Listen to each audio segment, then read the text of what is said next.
और अपनी कंपनी खुद रन करती हैं और बहुत अच्छी ओरेटर भी हैं और बहुत अच्छे आप लिखती भी हैं ना, और बहुत क्रिएटिव हैं आप। तो आज हम प्रिया बहन को हैंड ओवर करते माइक, आशा दीदी से हम इंटरव्यू करेंगे। ओम शांति। आज ये मौका मुझे मिला और आप सब आज हमारे साथ हैं, उसके लिए बहुत बहुत धन्यवाद। हमारे बीच में हैं आज पीके आशा दीदी जी, जो कि ब्रह्म कुमारी स्पिरिचुअल यूनिवर्सिटी में एक सीनियर स्पिरिचुअल टीचर रहे हैं और 1972 से यहाँ पर समर्पित हैं। दीदी पहले माउंट कार्मल कॉलेज में प्रोफेसर थे। उन्होंने अपनी लेक्चररशिप छोड़ करके ईश्वरीय सेवा में अपना जीवन दिया है।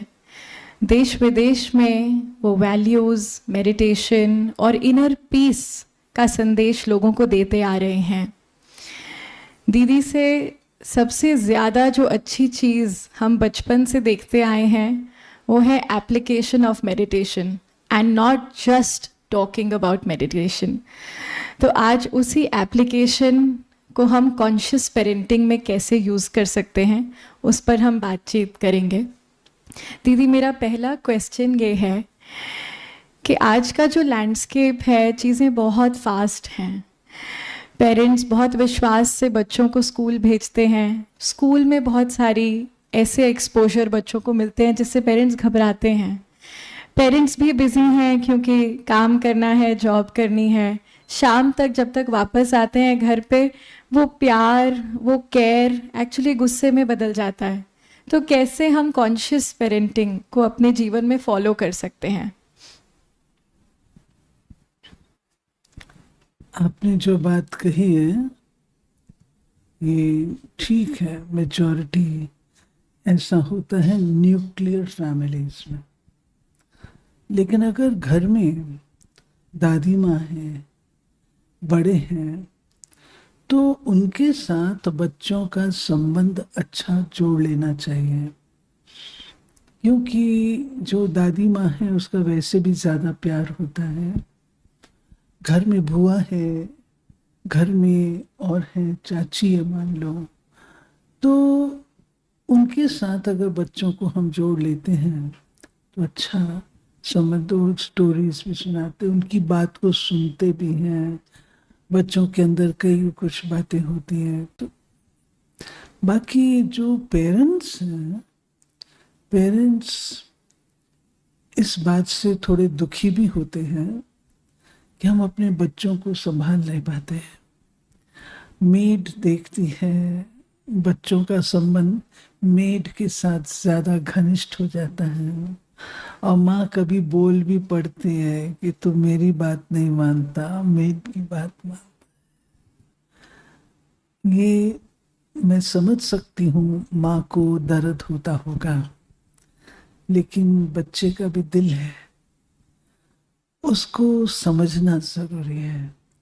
बच्चा तो मासूम है, वो कहीं तो अपना संबंध जोड़ेगा, कहीं तो कहेगा। ठीक है, शाम को जब लौटते हैं तो ये सोचें कि सारे दिन से मैंने अपने बच्चों को छोड़ा हुआ है, अभी मैं उनका मुखड़ा देखूंगी, अभी मैं उनकी चहल पहल देखूंगी। जिसको माँ तरस जाती है बच्चों को बड़ा होता देख करके। कई पेरेंट्स ऐसे भी बोल देते हैं, हमने अपने बच्चों को बड़ा होते नहीं देखा, लेकिन अपने पोतों को तो देखे। तो वो लाइफ की जो उनकी एक चाहना होती है वो रह जाती है। तो अपने भले के लिए, अपने, अगर उसको समझेंगे मेरी एंटरटेनमेंट का साधन है बच्चा।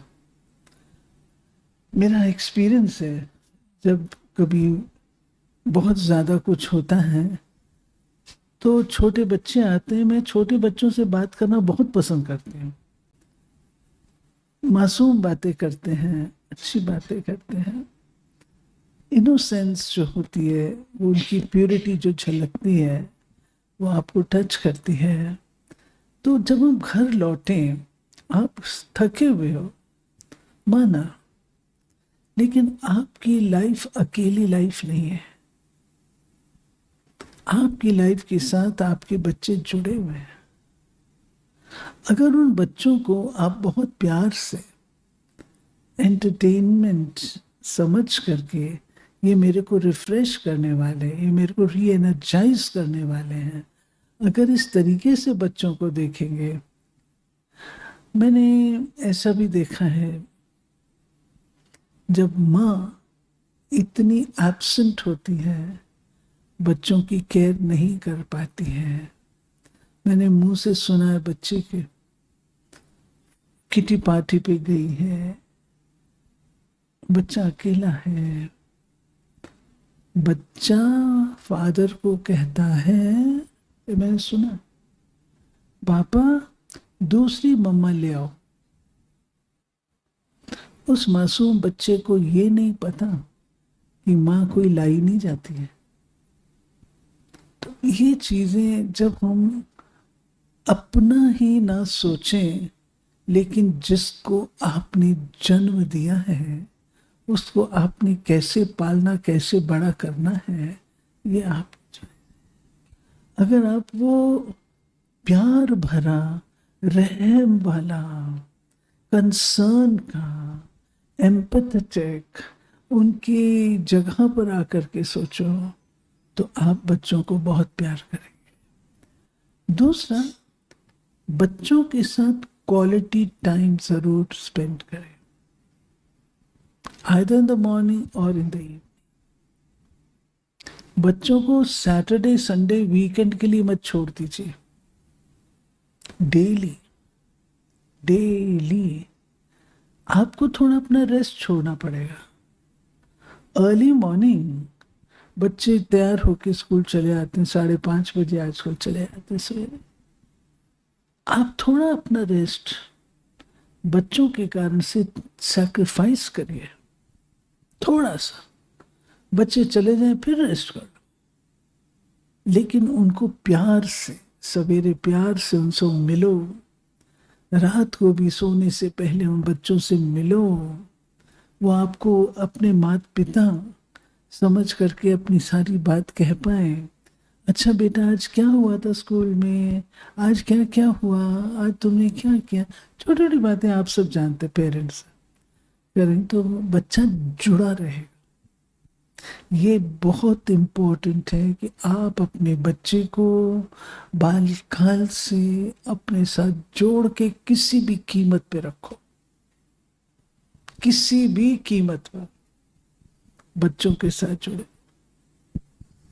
दीदी, ये जो कनेक्शन है ये सभी पेरेंट्स बनाना चाहते हैं, और मैंने जहाँ तक देखा है बहुत अपने आप से मेहनत भी करते हैं।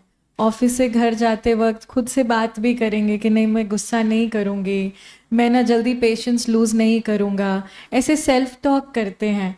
पर जब घर पहुँचते हैं और देखते हैं ना कि वो होमवर्क ही नहीं पूरा हुआ, जिस स्कूल की फ़ीस भरने के लिए वो पूरे दिन लगे हुए हैं, ट्यूशन टीचर का मैसेज आया हुआ है कि बच्चा परफॉर्म नहीं कर रहा है, और ये सब न करने के साथ साथ आज के समय में बच्चों को फ़ोन चाहिए। आप फ़ोन के लिए कोई स्केड्यूल बनाना चाहें तो बच्चे रिबेल करते हैं। तो ऐसे समय पर सच में कैसे एज अ पेरेंट हम वो जो कंटिन्यूस फ्लो ऑफ लव है उसको बनाए रखें, क्योंकि सोचते हैं सभी कि हम करना चाहते हैं, बट अक्सर जब उस सिचुएशन में आते हैं तो वो नहीं मैनेज कर पाते। इसमें पेरेंट्स को स्वयं को भी एम्पावर करने की जरूरत है। आप धैर्य नहीं रखेंगे, बच्चों के ऊपर चिल्लाएंगे, तो बच्चे आपसे क्या सीखेंगे? और अधीर होना वो तो कभी भी आप कर सकते हैं। आपका हर एक्शन इम्पेशेंट हो, हु विल टॉलरेट? बच्चे आपसे बहुत दूर चले जाएंगे। मुझे बच्चों के लिए रोल मॉडल बनना है। बच्चे किसी को नहीं देख रहे, अपने पेरेंट्स को देखते हैं। मुझे बच्चों के लिए रोल मॉडल रहना है, रोल मॉडल बनना है। अब इसमें आपको शक्ति चाहिए, पावर चाहिए, और वह पावर आप स्वीकार करो या ना करो, लेकिन मैं स्पष्ट बता रही हूं, जब तक आपने अपनी जिंदगी में स्पिरिचुअलिटी को स्थान नहीं दिया है, तब तक आपकी ये कंप्लेंट्स बनी रही। स्पिरिचुअलिटी, मेडिटेशन, ये वो साधन है जिससे आपके लाइफ में, मेंटल हेल्थ में बैलेंस बना रहता है। मैं ये नहीं कह रही कि आप बैठ करके पूजा पाठ करते रहो सारा दिन, नहीं। स्पिरिचुअलिटी बहनें बताएंगे आपको किसका नाम है, अंडरस्टैंडिंग का नाम है, प्यार का नाम है, एम्पैथी का नाम है, कोऑपरेशन का नाम है, अपने रियल सेल्फ का नाम है। बहनें बताएंगी आप अपने आप को। मैंने शक्तिशाली बन, जैसे आप अपना काम करते हो, ऑफिस में जाते हो, आपके पास नया जब कंप्यूटर्स आने शुरू हुए थे तो हमने क्या किया था, कंप्यूटर सीखने शुरू किए ना, सीखने शुरू किए ना। अब आप विदाउट कंप्यूटर्स काम नहीं करते हैं, it has become a part of A life. इसी तरीके से स्पिरिचुअलिटी को अपने जीवन का एक हिस्सा बनाने की कोशिश करिए, मेडिटेशन को एक हिस्सा बनाने की कोशिश करिए। मेडिटेशन से आपको मेंटल स्टेबिलिटी उपलब्ध होगी। दीदी, पेरेंट्स की जो मानसिकता है या मदर और फादर का अंदर का जो एटमॉस्फेयर है माइंड का, क्या वो बच्चे पे फ़र्क डालता है? क्या वो घर के माहौल पर फ़र्क डालता है? और क्या ऐसा है कि हम बाहर से तो बच्चे को कह रहे हैं कि हम आपसे बहुत प्यार करते हैं, आप हमसे जो चाहें वो बोल सकते हैं, आप बहुत ओपनली हमसे बात कर सकते हैं, बट अंदर ही अंदर पेरेंट कहीं ना कहीं इनसिक्योर होते हैं कि अगर उन्होंने कुछ मुझे बोल दिया तो मैं कैसे उस चीज़ को हैंडल करूँगा? तो ये जो मानसिकता है, क्या ये किसी तरीके से ट्रांसफ़र होती है या सिर्फ जो हमारे शब्द हैं वो मैटर करते हैं? हमारे वाइब्रेशंस, हमारे इम्प्रेशंस, हमारे एक्सप्रेशंस, ये सब चीज़ें काउंट करती हैं।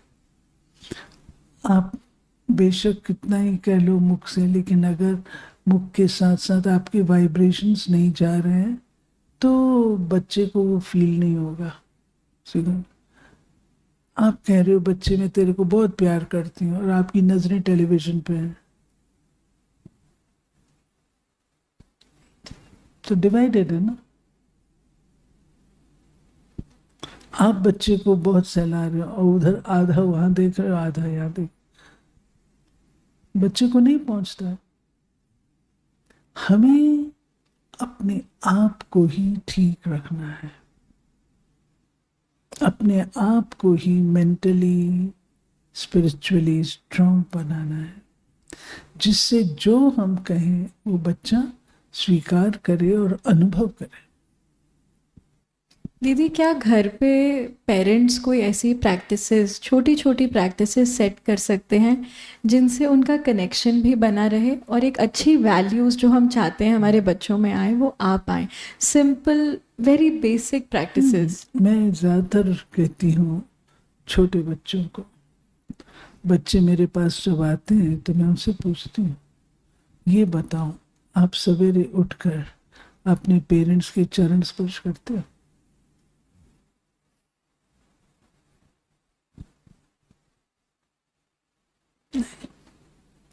तो उनको मैं ये बात से इंस्पायर करती हूँ। मुझे पता है जब बच्चा माता पिता के चरण स्पर्श करता है, माता पिता के दिल से दुआएं निकलती, उसको गले लगाते हैं, प्यार करते हैं, कितनी दुआएं देते हैं, जो कि इनकॉग्निटो वे में बच्चे को मदद करती है। और बच्चे के अंदर भी ह्यूमिलिटी के संस्कार आते हैं। एक ये चीज है, सवेरे उठकर माता पिता के चरण स्पर्श करो, गुड मॉर्निंग बोलो। दूसरा, हो सके तो 5-7 मिनट इकट्ठे बैठ के मेडिटेशन करो, प्रेयर करो, पूजा करो, कुछ भी करो इकट्ठे बैठ के। शाम को भी जब सब आ जाते हैं घर में, तो चाहे डाइनिंग टेबल पर आप अपने सारे दिन के एक्सपीरियंस शेयर कर सकते हैं। शाम के टाइम पर बिफोर गोइंग टू बेड हम आपस में बैठ करके शेयरिंग कर सकते हैं। ये कुछ छोटी छोटी बातें हैं। वो माँ का फर्ज है पिता का रिगार्ड रखना। अपनी छोटी छोटी दिनचर्या, ये पिता की चीज़ है, ये पिता के लिए करना है, ताकि बच्चे का जो पिता के साथ का संबंध है, फैमिली हेड जैसा संबंध है, वो बच्चे के अंदर आना चाहिए। ये बहुत ज़रूरी है। I think very simple but very significant. और ये चीज़ें पहले जब हम बड़ी फैमिलीज़ में रहते थे तो फिर भी हो पाती थी, अभी लुप्त होती जा रही हैं, गुम होती जा रही हैं। तो अब हम कुछ क्वेश्चंस अपनी ऑडियंस से लेंगे। आई एम श्योर मेरे मन में जो सवाल हैं आपके मन में भी होंगे। तो हम 3 क्वेश्चंस लेंगे, जिसको भी सवाल पूछना हो वो अपना हाथ उठा करके पूछ सकते हैं। जी।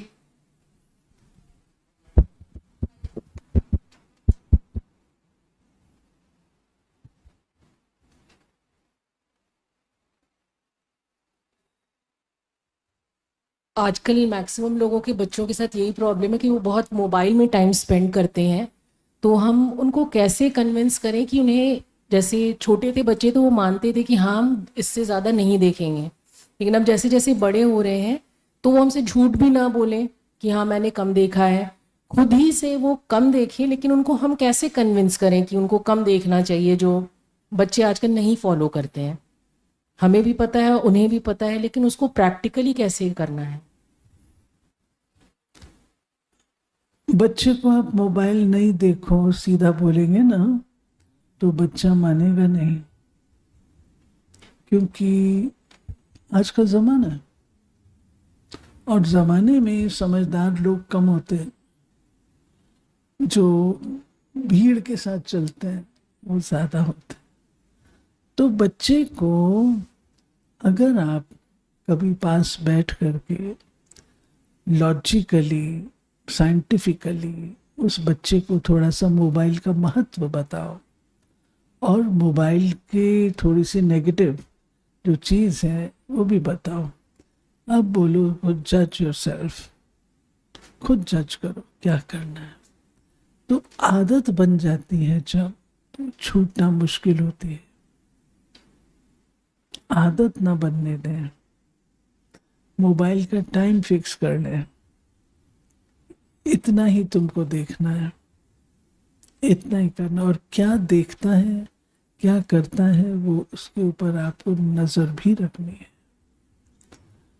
मोबाइल बुरी चीज नहीं है, मैं मोबाइल के फेवर में हूं, लेकिन मोबाइल मेरी जिंदगी का रूलर नहीं बनना चाहिए। कम्युनिकेशन के लिए आवश्यक चीज है, लेकिन मेरी जिंदगी को चलाना शुरू कर दे, वो स्वीकार नहीं है। अब क्रिएटिविटी पे, इस पे आप बताओ, अगर आप मोबाइल देख करके सब कुछ कॉपी ही करते रहोगे तो आपके अपना क्रिएटिव, मैं तो एआई के लिए अपनी बहन भाइयों को बोलती हूँ कि ये क्या है, आपने उसको फीड किया, उसने आपको बनाया दे दिया, आपका दिमाग कहाँ गया? A day will come when you will become a moron. Moron. आपका दिमाग काम करेगा ही नहीं, जड़ हो जाएगा। बना करके वो सब चीज दे रहे हैं।